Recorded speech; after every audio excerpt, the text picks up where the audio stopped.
E aí, beleza? Preparado para a nossa aula de biologia? Sim? Que legal, hein? Olha só, chegou o momento da gente fazer uma conversa agora sobre os ciclos biogeoquímicos. Tá preparado? Então, vamos lá. Para a gente começar, eu trouxe aqui a ideia de um conceito, né?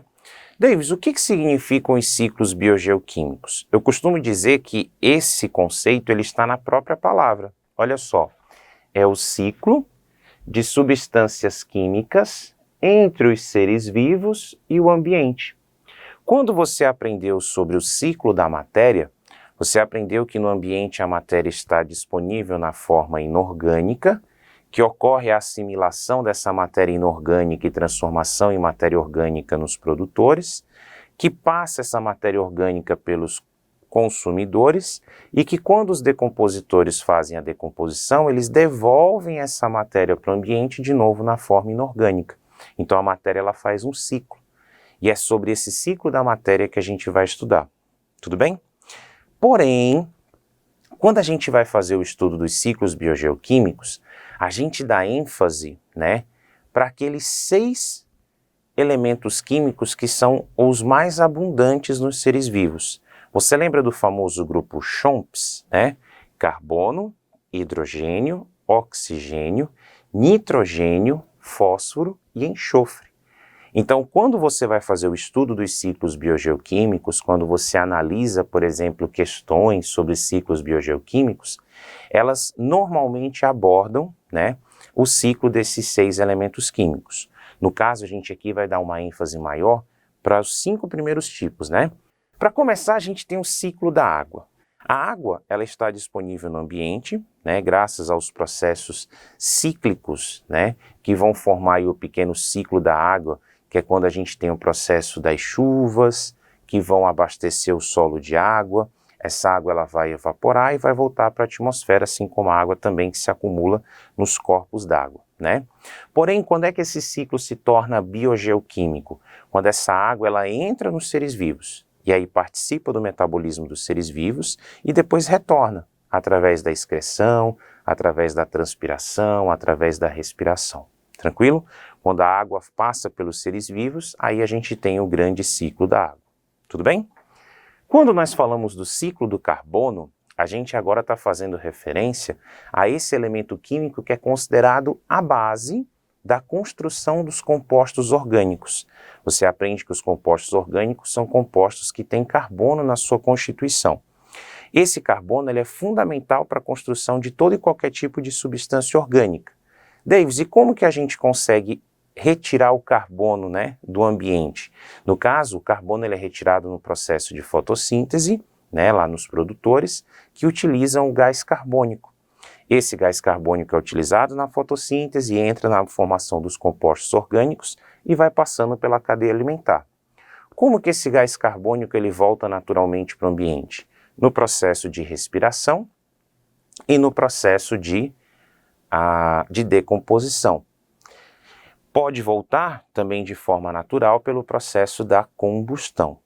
Porém, a gente sabe que a ação do homem, a ação antrópica, ela acabou favorecendo uma liberação excessiva de carbono por processos de combustão, de queima, e principalmente pelo processo de queima dos combustíveis fósseis, aquele material que foi se acumulando com o passar do tempo, material esse vindo de seres que viveram aqui no planeta há muito tempo.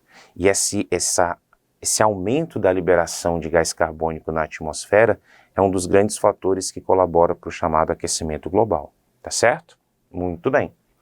No ciclo do oxigênio, a gente tem um ciclo que ele seria invertido quando a gente pensa com o ciclo do carbono. Por quê, Davis? Porque se a fotossíntese ela captura gás carbônico, a fotossíntese libera oxigênio. Se a respiração captura oxigênio, a respiração libera gás carbônico, Então eu posso dizer que são ciclos meio que opostos. Então o oxigênio está disponível para a gente na forma de O2, que é o gás oxigênio, e esse O2 ele é assimilado pelos seres vivos, ele é utilizado pelos seres vivos na respiração e é devolvido no processo de fotossíntese, tá? O ciclo do fósforo, ele é um ciclo que é diferente desses 3 últimos que a gente viu, porque ele é um ciclo que não tem fase gasosa. O fósforo está presente lá nas rochas, que quando sofrem intemperismo e originam o solo, acabam liberando esse fósforo tanto no solo quanto na água. Isso é assimilado de maneira direta ou então indireta quando a gente se alimenta, né, de compostos nitrogenados. Lembrando que o fósforo entra na composição do DNA, do RNA, do ATP, tá? Por isso que ele é importante. E aí, para a gente fechar, nós temos o ciclo do nitrogênio. Davis, por que você deu tanta ênfase para o ciclo do nitrogênio, até desenhando ele para a gente? Porque ele é o ciclo que, além de ser mais complexo, é o ciclo que é mais cobrado normalmente em questões, tá certo?